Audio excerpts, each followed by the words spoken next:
իրավիճակը, խցանումները, որոնք մասնավորապես հենց եթե պատուհանից էլ նայեք, ինքներդ կտեսնեք կամ աշխատանքի գալուց վստահ եմ տեսել եք, այս բարեփոխումը ում համար էր։ Որ բարեփոխումը։ Շակերտների մեջ վերցրած Մեր որ բարեփոխումը նկատի ունեք։ Ձեր բոլոր բարեփոխումներն իհարկե նկատի չունեմ հանձնապես ձեր այլ քաղաքային Ես քաղաքային իշխանությանն էլ նկատի ունեմ։ Քաղաքային իշխանության բոլոր շակերտավոր բարեփոխումները դժվարեցնում են երևանցիների եւ Երևանում ապրողների Երևանում երթևեկությունը, մասնավորապես երթևեկության փոփոխությունը, որը հենց հիմա քաղաքապետարանի պատուհանից եթե նայենք մենք բոլորով կտեսնենք թե ինչ խայտարակ իրավիճակ է ստեղծվել այդ շակերտավոր բարեփոխման արդյունքում։ Դուք խոսում եք խցանումներից, խոսում ենք մասնավոր մեքենաների մասին, բայց քաղաքային իշխանությունների լիազորությունների եւ պարտադիր պայմանների մեջ մտնում է բոլոր քաղաքակիրթ ու նորմալ երկրներում, որպեսզի ապահովի նորմալ տրանսպորտային համակարգ։ Եվ տրանսպորտային համակարգի կարևոր մասերից մեկն է ունենալ տրանսպորտային գծեր։ Տրանսպորտային գծերը տրանսպորտով օգտվող քաղաքացիների եւ այո մեքենաներով օգտվող քաղաքացիների շահերը երբեմն ինչ որ բաներում իրար հակասում են։ Մենք փորձում ենք ստեղծել ամեն հնարավորինս, մենք նաեւ ապագայի պլաններում ունենք շուտով, որը կյանքի է սկսելու կոչվել ճանապարհների նոր ճանապարհների կառուցում եւ չկա ես կարծում եմ համարյա թե երկիր, չկա մայրաքաղաք, որը չունենա խցանումներ, վերջերս նաեւ Փարիզում պաշտոնական այցով էինք եւ տեսնում էինք թե ինչքան են քաղաքակիրթ երկրները տալիս հասարակական տրանսպորտին, հեծանիվներին ավելի շատ տեղ, քան թե մեքենաներին։ Այս պահի դրությամբ Երևանը եւ Երևանի ճանապարհները որոնք դեռ չեն կառուցվել, թույլ չեն տալիս ունենալ լիարժեք տրանսպորտ ազատում փողոցները խցանումներից։ Այստեղ քաղաքապետարանի դիմաց ներողություն, երբ որ երկրորդ գիծը, կոնկրետ երկրորդ գիծը երթևեկության տրամադրվել է ավտոբուսին, ավտոբուսը ինչ որ մի հատված գալիս է, հետո տեղափոխվում է առաջի գիծ, որպեսզի կանգ Պետք է չէ ինչ որ տեղից սկսել եւ գիտեք մենք չենք որոշում, դա չի որոշում քաղաքային իշխանությունը, դա չի որոշում ուղղակի մարդ, որը չի հասկանում այդ գծանշանները, թե որ գծում լինեն եւ թե անեն։ Դա մենք տրանսպորտային ցանցի հետ կապված դեռ նորից եմ ես բազմիցս եմ ասել, Տան Մարգարյանի ժամանակից մենք ունենք տրանսպորտային ցանցի մեխանիզմը գնաց եւ այդ ես եթե չեմ սխալվում դեռ այդ նախագծով էլ գնում է եւ այդ նախագծի շրջանակներում գծվում են այդ թե կանգառներն են չէ բացարձակ ես ասել եմ այդ լավագույն բանն է որը նախկիններն արել են եթե հիմա դա է շարունակվում ճիշտն ասեմ այն նախագիծը որը արել էր եւ Հայկ Մարությանը որը եկավ ու կանգնացրեց այն ինչ տեսեք մենք հիմա խոսում ենք բանի մասին մի րոպե ես ավարտեմ հետո ավարտեմ շարունակեք հարցը ժամանակին երբ նախկին իշխանությունը, քաղաքային իշխանությունը, չեմ ասում նախկին, օրինակ Հայկ Մարությանի ժամանակ, երբ մյուս խմբակցությունն ասում էր այն տրանսպորտի բարեփոխումների շարքը, որը նախ սկսել էր Տան Մարգարյանը, այդ կետից շարունակեք, պարոն Մարության։ Պարոն Մարությանը դրա տակ սկսեց կոռուպցիոն ռիսկեր նայել, եսի մինչեր նայել եւ կանգնեց 5 տարի կանգնած է եղել process-ը տրանսպորտի նոր համակարգի դրման եւ այն ինչ հիմա արվում է դա այսպես ասած զրոյից նորից սկսվել է նորից սկսել ենք մենք զրոյից եւ դրա համար ժամանակ է պետք այո երբեմն կլինեն նաեւ այդ ճանապարհին խոչընդոտներ կլինեն նաեւ խոչընդոտող բաներ այո ցանկացած պարագայում լինում են նաեւ սխալ որոշումներ Հերացի փողոց ավտոբուսի գիծը Ժողովուրդ, ես տրանսպորտի մասնագետ չեմ եւ այն հարցերը ինչ տալիս եք նորից եմ ասում սա խիստ մասնագիտական է եւ մասնագետներն են որոշում որոնք են գծերը Երբ հասնում եք այստեղ այս նոր փոփոխությամբ դուք կողմնորոշվում եք ոնց պիտի գիտեք ցանկացած փոփոխություն որը նաեւ անում են գայի կողմից առաջին իսկ պահին վարորդները դժվար են այն ինչի սովոր են, սովոր չեն, հետո արդեն հասկանում են ոնց է պահանջում այդտեղ երթևեկությունը։ Հիմա մարդիկ ասել էին բարդացրեք մեր կյանքը դրա համար են արել։ Մենք մարդկանց կյանքը չենք բարդացնում, ընդհակառակը մենք Երևանցիների, նորից եմ ասում,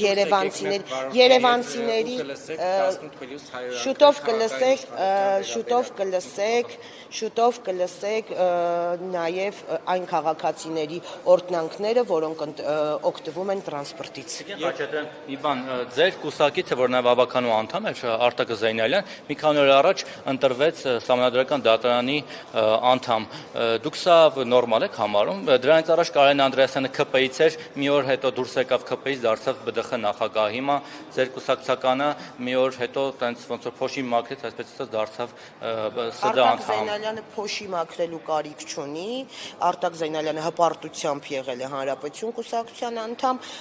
այս պահին այլևս կուսակցության անդամ չէ, իրեն վերաբերվող հարցերն ուղղեք Արտակ Զեյնալյանին։ Ժողովրդավարական երկում դա նորմալ եք համարում։ Իդեպ այնտեղ հարց հնչեցին։ Այո, նորմալ եմ համարում, մարդը իր իսկ կամքով է դառնում կուսակցական, իր իսկ կամքով հեռանում։ Այսինքն այդքան շուտ մոռանում եք կուսակցական ճանապարհը։ Ինչ եք Եկեղեցու դեմ արշավ չի սկսել, եկեղեցի եւ պետություն արդեն տարիներ շարունակ են իրար հետ համագործակցություն ունեն, այսինքն երբեք էլ չի ունեցել, հա, եկեղեցին ունեցել է բիզնեսմեն տերտերներ, ցավոք, այս վերջին 2 տասնամյակին առհասարակ բիզնեսմեն տերտերներ եւ այսօր պայքարը, ես իմ անձնական կարծիքն եմ ասում, այսօր պայքար է գնում հենց բիզնեսմեն տերտերների։ Մենք էլ իմանանք, ես մարդկանց իրենց օրինակ Ես չեմ ճանաչում անուններով։ Բա հիմա ասում եք ստացվում է Չգիտեմ, չեմ էլ ուզում իմանալ։ Ես եկեղեցի գնում եմ, ես շատ կուզեի, ես եկեղեցի գնայի եւ ստանայի օրհնություն այն մարդկանցից, քահանաներից, ովքեր Աստծո, հա, պահանջներով եւ Աստծո պատվիրաններով են եկեղեցում, բայց ցավոք սրտի ես գնում եմ եկեղեցի եւ Աստծո նկարի առաջ եւ Աստծո առաջ եմ մոնվառում, որև չեմ Հա, դուք եք կարծում, որ վեհապարը պետք է հեռանա։ ասեք վեհապարի գիտեք այն պատերազմը որ գնում է քաղաքական ուժ քաղաքական հա ինչպես դուք եք ասում քաղաքական ուժ եւ եկեղեցի ես այդ մատի եւ մատանու արանքում չեմ պատրաստվում Փաշինյանը շաբաթների առաջ հայտարարել որ խմբված ձևավորելու Բեհարանը ազատելու դուք ձեր կուսակցությունը եւ անձամբ դուք Մենք ոչ մի նման ազատումներ կամ որից է հա խմբերում երբեք ներգրաված չենք եղել ներգրաված Սասնա ծռերի ժամանակ չենք եղել ներգրաված տարբեր հա դրանից եկող տարբեր 18 թվականին էլ հանրապետություն կուսակցությունը չի մասնակցել փողոցային պայքարին հեղափոխության ժամանակ Ոչ, իհարկե դեմ չենք եղել, մենք տարիներ շարունակ պայքարել ենք Սերժա Քոչարյանական կլանի հեռացման, բայց մենք ունեինք մոտեցում պայքարի տարբեր ձևերի ընդհանրապես։ Պարոն Խաչատրյան, այսինքն ըստ ձեր պատասխանի դուք չեք կիսում իշխող ուժի Ես նման բան չեմ ասել, ես նորից եմ ասում, մենք քաղաքական ուժ ենք, մենք քաղաքական ուժը մեր հայտարարություններ անում է, հայտարարությունների շրջանակներում ձեր ենթադրություններն արեք։ Մի տեսակ հոգու խորտում ոնց որ դուք էլ ձեր սրտով չի այս ամեն ինչ հա ինչ որ ԿՊ-ն իրականացրել հա Իսկ ով ասեց որ Եթե ուզում եք իմ անձնական կարծիքն ունենաք, ես որպես մարդ, որպես երևանցի, որպես Հայաստանի Հանրապետության քաղաքացի, իմ անձնական մոտեցումն ասեմ, ես երբեք կաթողիկոսին որպես կաթողիկոս չեմ ընդունել, նաև ես չեմ կարողացել, այդ այն կաթողիկոսն է, որի կաթողիկոս ընտրվելու առաջին իսկ բառերն եղել են հոկտեմբերի 27-ը եղել ազգային ժողովում, այդ այն կաթողիկոսն է, որը մի քանի ժամ թաքցրել է, որ հոկտեմբերի 27-ը եղել ազգային ժողովում ինքը իմացել է արդեն թաքցրել է որպեսզի իր ընտրությունները լինեն նոր ասի որ հոկտեմբերի 27-ը եղել որ հանկարծ իր ընտրությունները պրավալի չգնան Իդեպ Տիկին Խաչատրյան այդ որ ասում եք բիզնեսմեն տերտերներ որպեսզի մեր կապարանոց չեն ուրիշ հարցեր եթե կան խնդրեմ չեմ այլևս չեմ խոսում իմ հայտարարությունները երբեք մեր կապարանոց չեն ես ասեցի Հայաստանի Հանրապետությունում բարձմիցս բենտլիներով ու մնացածով մանեկողներին հարցրեք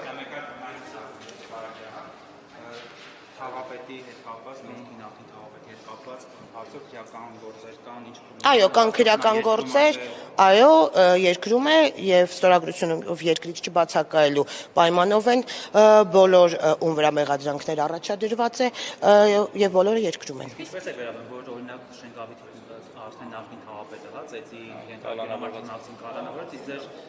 Ես չեմ կարող դատարանի կամ որևիցե մարմնի հա որոշումներ քննարկել։ Ես չգիտեմ Շենգավիթ վարչական շրջանի ղեկավարի այն ինչի համար կալանավորվել է մանրամասները։ Այն ինչ եղել է ուղիղ եթերով բոլորը տեսել եք եւ դա չի եղել ծեծ որպես այդպեսին ես իմ ինչպես եւ փոխադարձ է եղել կթողեք ավարտեմ այն ինչ նորից եմ ասում Շենգավիթ վարչական շրջանի ղեկավարի կալանքի հիմքերում է ես տեղյակ չեմ տիրապետում որ դուք եվրոպական արժեքներով դեմոկրատիային միտված ուժ եք ինձ հետաքրքիր է դա տեղի ունեցել ձեր թաղապետի մասով ուղիղ եթերում իսկ նա մենք չենք էլ տեսել կարող տեղի չունեցել նրանք խեղճ մարդու ռազմիկի գլխին սարքել են օրինակ այս անարդար իրավապահ մարմինները հիմա այդ ո՞նց է լինում որ ես նորից եմ ասում ես նորից եմ ասում չտեսած տանում կալանավորում են Նիկոլ Փաշինյանի օրոք այս արդարադատությունը տեսածը որ ուղիղ եթերում ա եղել այդ մարդը վնասվածքներով դուրս է եկել այդ մարդուն չեն կալանավորում գիտեք արդարադատության ու առհասարակ մնացածի մասին քիչ հետո նաև ելույթովս մի փոքր այդ մասին բան ունեմ ասելու ես բազմիցս եմ ասել որ որին ձեր թիմակցին չկալանավորում ոչ չէ ես օրակարգից Ես դա դատարանի որոշումն է գործը ընթացքի մեջ է կորոշեն Ես հայտարարություն արել եմ նախապես Արտակ Գալստյանի մասով եւ ասել եմ որ այն ավականու անդամը մենք դեմ ենք քվեարկել լու նախագծին որովհետեւ Արտակ Գալստյանի ավականու դալիճում չներկայանալը դա իր սեփական կամքով չի դա հարկադրաբար չներկայանալը օրինակ ոչ ասենք նման մյուսներին Զարուհի Փոստանջանին վերցնում բերում դնում են իրենց սեփական նախագծերը քվեարկումա գնում է իսկ Արտակ Գալստյանին իր կամքին հակառակա որ ինքը չի գալիս հա բայց չունենք տեսեք կա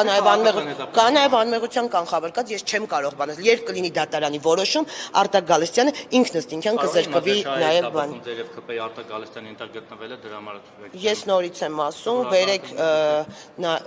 մյուս այդ համանուն խմբակցության այլ ավականու անդամի որը իր ոտքով է բացակայում չի գալիս մենք պատրաստ եմ քվեարկել Գիտեք որ քաղաքական հետապնդում է հայտարարություն անեկի պաշտպան